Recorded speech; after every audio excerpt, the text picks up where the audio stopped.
বাচ্চারা খেতে চাইছে না, তাকে ফোন দিয়ে দেন। বাচ্চারা ঘুমাইতে চাচ্ছে না, তাকে ফোন দিয়ে দিচ্ছেন। আর বাচ্চারা রুমের মধ্যে একটু দৌড়াদৌড়ি করতেছে, তাকে আপনারা ফোন দিয়ে দিচ্ছেন। আপনি কল্পনা করুন, এটা কিন্তু একটা প্যান্ডামিকের মতো, গ্লোবালি একটা প্যান্ডামিক। একটা বাচ্চার যখন মানসিক বিকাশ ঘটতেছে, তখন আপনি তাকে স্ক্রিনে আসক্তি করতেছেন, এবং এটা হয়তো আপনি ভাবতেছেন যে তাকে ডিজিটালাইজেশন করবেন। এটা হয়তো সবথেকে ভুল ধারণা। ব্যাপারটা আমি আপনাকে একটু ক্লিয়ার করে বলি যে আমার পার্সোনাল অভিজ্ঞতা। অনেকে মনে করেন যে শহরে থাকেন, যৌথ পরিবারে থাকতে পারেন না, তার বাচ্চাকে একটু সফটলি বেড়ে ওঠার চেষ্টা করা হয়, যে তাকে সুস্থ স্বাভাবিক পরিবেশে বড় করবেন, তাকে শাসন করবেন না। কিন্তু একটা ছেলে কিংবা মেয়েকে ছোটোবেলা থেকে যে ফোনের প্রতি আসক্তি আপনি করে তুলতেছেন, যে সে ঘুমাইতে যাচ্ছে না, তাকে একটু ফোন দিন, তাকে সে খেতে যাচ্ছে না, তাকে একটু ফোন দিন, এটা কিন্তু তাকে একটা আসক্তির মধ্যে ফেলতে পারে। তো সাপোজ গ্রাম অঞ্চলে কী হয়, যে একটা ছেলে কিংবা একটা মেয়ে বড় হয়, সে একটা যৌথ পরিবারে থাকে, সে পরিবার থেকে সব কিছু শেখে, যে কিভাবে আদব কায়দা শিখতে হবে, কিভাবে মানুষের সাথে কথা বলতে হবে। তো আপনি যখন যৌথ পরিবারে থাকতেছেন না, আপনার বাসায় হয়তো কাজের লোক থাকতেছে, আপনার দুজন চাকরি করতেছেন, তো সেক্ষেত্রে আপনার যে শিশু, সে বাসায় থাকতেছে একটা কাজের লোকের কাছে, এবং সবসময় ফোনে গেমস খেলতেছে, ভিডিও দেখতেছে, ইউটিউবে টিকটক দেখতেছে।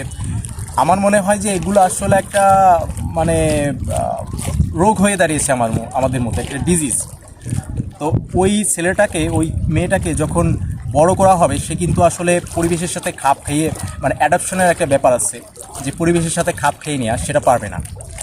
তো আপনার বাসায় হয়তো কোনো আত্মীয় স্বজন এসেছে, তখন কি করা উচিত, যে তুমি তোমার আঙ্কেলের সাথে কথা বলো, তোমার আন্টির সাথে কথা বলো, কিন্তু আপনারা কি করতেছেন যে না, ও একটু এরকম, যখন টিনেজ বয়সে তারা চলে যায়, যে ও একটু এরকম, ও কম্পিউটার ভালোবাসে, ও ফোন নিয়ে পড়ে থেকে গেমস খেলে, ভিডিও দেখে, ও আসলে মানুষের সাথে কথা বলে না। কিন্তু আমি মনে করি যে তাকে আপনি ওই ছোটোবেলা থেকে আসলে পঙ্গু করে তুলেছেন।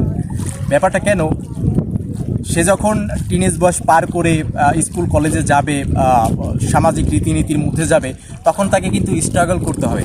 কিন্তু ছোটোবেলা থেকে যে আদব কায়দাগুলো, মানুষের সাথে সামাজিকতা, সেগুলো সে শিখতেছে না। এই না শেখার কারণে সে জীবন যুদ্ধে আসলে সেইভাবে মানুষের সাথে কীভাবে মিশতে হবে, মানুষের সাথে কীভাবে কথা বলতে হবে, এগুলো সে পারতেছে না।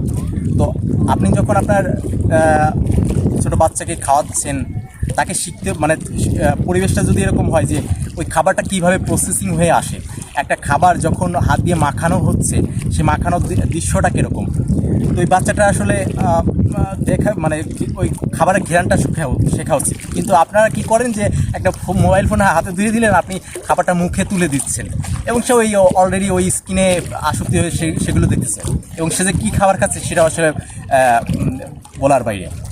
তো আমার মনে হয় যে এই যে স্ক্রিনের প্রতি আসক্তি, এটা আমাদের দূর করা উচিত। অনেক দেশে, উন্নত সব দেশে চিন্তা করা হচ্ছে যে একটা ছেলে কিংবা একটা মেয়ের কোন বয়স পর্যন্ত ফোন থাকা উচিত। বিল গেটস তিনি চিন্তা করেছেন যে ইন্টারমিডিয়েটের আগে কোনো ছেলে কিংবা মেয়েকে আসলে ফোন দেওয়া উচিত না। সে পড়ালেখার মধ্যে থাকুক, বিভিন্ন সোশ্যাল অ্যাক্টিভিটিসের মধ্যে থাকুক।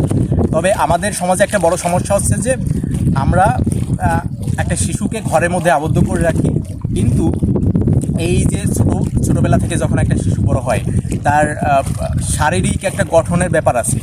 তার ওই সময়টা কী করা উচিত, দৌড়াদৌড়ি করা উচিত, খেলাধুলা করা উচিত, কিন্তু আমরা তাদেরকে একটা ফোন দিয়ে আসক্তি করে ফেলতেছি। তাহলে ব্যাপারটা কি হচ্ছে, যে সে আসলে পোলট্রি মুরগির মতন হয়ে যাচ্ছে। তার চেহারা হয়তো নাদুস নুদুস, কিন্তু গায়ে অতটা শক্তি নাই। এরকমটা শহরের ক্ষেত্রে আমি শহরের ক্ষেত্রেই হচ্ছে আমি বলে মনে করি। কিন্তু বিভিন্ন গ্রামে মাঠ আছে, হ্যাঁ, শহরের এই ব্যাপারটায় মাঠ নেই, শারীরিক যে গঠনটা হবে।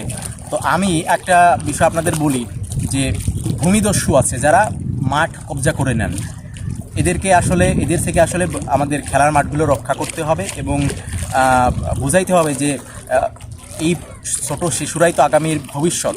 এদেরকে যদি আমরা যত্ন না নেই, এদেরকে যদি আমরা খেয়াল না রাখি, তাহলে আসলে সুন্দর একটা দেশ গঠন হবে না। এবং প্যারেন্টসদের উদ্দেশ্যে অবশ্যই বলবো যে আপনারা আপনাদের ছোট ছোট বাচ্চাদেরকে যখন ফোন ধরাই দিচ্ছেন, সেটা কিন্তু আপনি তাদেরকে মানসিক বিকলাঙ্গের পথে গিয়ে দিচ্ছেন। ছোট ছোট বাচ্চাদের এই ফোনের আসক্তি থেকে তাদেরকে দূর করতে হবে এবং তাদেরকে যে শারীরিক গঠন সেটার দিকে খেয়াল রাখতে হবে এবং মানসিক যে উন্নতি তার জন্য তাদেরকে বিভিন্ন ধরনের গেমস খেলাতে হবে, ব্রেন গেমস, এগুলো খেলানো যেতে পারে। কিন্তু আমরা আসলে তা করতেছি না। আমরা কি করতেছি, আমরা আসলে ওই মোবাইল ফোন দিয়ে দিচ্ছি, সে সারাক্ষণ গেমস খেলতেছে, মানে তার যে ব্রেনের যে একটা ওয়ার্কিং, ব্রেনের যে ডেভেলপমেন্ট সেটা সে করতে পারতেছে না। এবং সেখান থেকে আসলে এই যে সমাজটা, সেটা যে একটা সোসাইটির একটা শিশু বড় হচ্ছে, তারা আসলে কি হচ্ছে, একটা বোকার শহরে বাস করতেছে। এখান থেকে বেরোতে হলে ছোট ছোট বাচ্চাদের এই ফোনের আসক্তি থেকে বের করতে হবে। এবং আমি বিশ্বাস করি যে আপনারা যদি একটু সচেতন হন, এই ফোনের আসক্তি থেকে তাদেরকে বের করতে পারবেন। হয়তো এই কথাগুলো আপনাকে আগে কেউ বলেনি, এই প্রথম শুনলেন, কিন্তু এটা ভবিষ্যতে হয়তো মহামারীর আকার ধারণ করতে পারে। কেননা আগামী ভবিষ্যৎ সম্পূর্ণ, বর্তমানে তো ডিজিটালাইজেশন হয়ে গেছে, আগামী ভবিষ্যৎ সম্পূর্ণ এআই হয়ে যাবে। আপনি যে গ্রামে থাকেন সেই গ্রাম থেকে একটা বাজার হয়তো 5 কিলোমিটার দূরে, কিন্তু আপনি যখন একটা পণ্য কিনবেন ওই 5 কিলোমিটার দূর থেকে আপনার হোম ডেলিভারি হবে। এটা আপনি কল্পনা করে রাখেন। সুতরাং একটা ছোটোবেলা থেকে একটা ছেলে কিংবা মেয়ে যে কম্পিউটার ভালো বোঝে, তার মানে এই না যে সে সব কিছু শিখতেছে। সুতরাং আপনাদের উচিত এই ছোটো ছোটো বাচ্চাদের গ্রিন স্ক্রিন, মানে ফোনের স্ক্রিন থেকে আসক্তি মুক্ত করা। সো ধন্যবাদ সবাইকে, ভালো থাকবেন। দেখা হবে নতুন কোনো ভিডিওতে, নতুন কোনো টপিক নিয়ে। অবশ্যই আমার কথাগুলো গুরুত্ব দেবেন।